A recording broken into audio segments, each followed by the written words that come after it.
Okay, so one of the things I wanted to mention is that if you have done your diligence and you have spoken to a specific person about something to resolve an issue.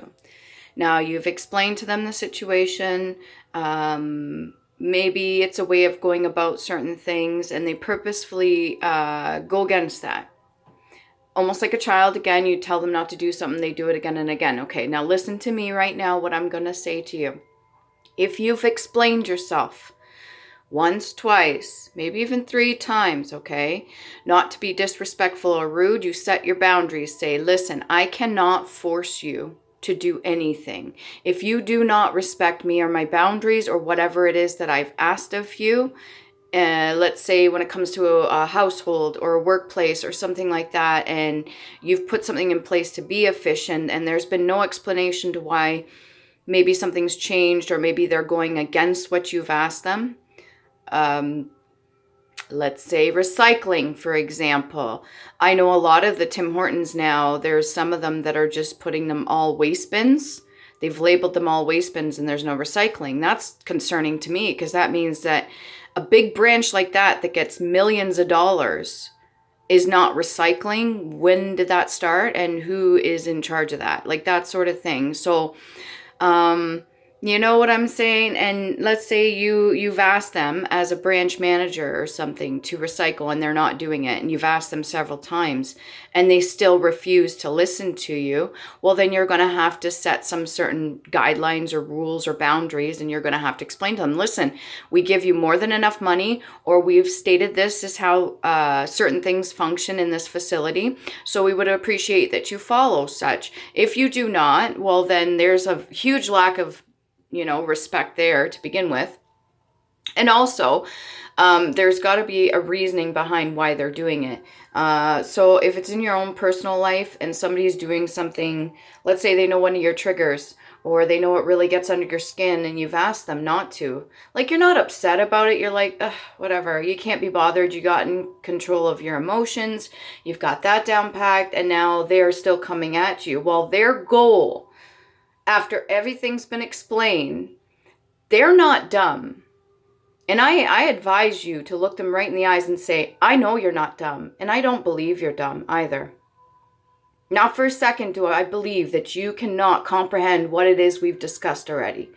Not for a second do I believe that you're naive enough to forget on a regular basis and continue to do something that we've already agreed to was not going to happen, or something like that, right? Once you've explained yourself, again, I'm going to stress this, let it go. If you've got to do whatever you need to do, that's fine. You do not have to talk to them. You do not have to discuss it or explain yourself again. That will be on them. I don't recommend using the silent treatment. You could still talk to them as a grown adult. You could still express certain things throughout the day and communicate. You don't have to cut them off like that. But if they're going to purposefully go out of their way, as a child would, to get attention, even though there's many other ways they can go about it, or they're deliberately doing something against a workplace or something like that on purpose, that's not beneficial to anybody else, in fact, it's the opposite, then you know right there that's on them.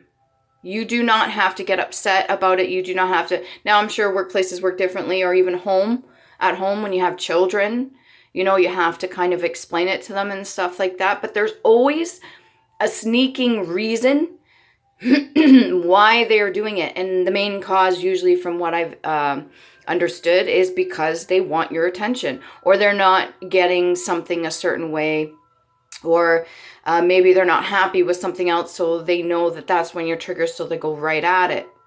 You can call them out on that all you want. Get them out of the habit of becoming a narcissist, which is somebody that doesn't take any accountability at all and does not admit when they're wrong or in the wrong or doing wrong, and does not want to have to change their behavior at all. So when it's children, it's one thing. When it's adults, it's another. But both, once you've explained yourself, I mean, with an adult, and they continuously do it, don't give it any power. Don't acknowledge it. Do not get upset. Do not think this is a personal slight at you. This has everything to do with them. It's completely personal on their end, and they're doing it for a specific reason. So don't give in to it, okay? Do your very best to stay patient and calm and do whatever you need to do, but you do not have to feed into somebody that is doing something against what it is that you've both discussed, okay?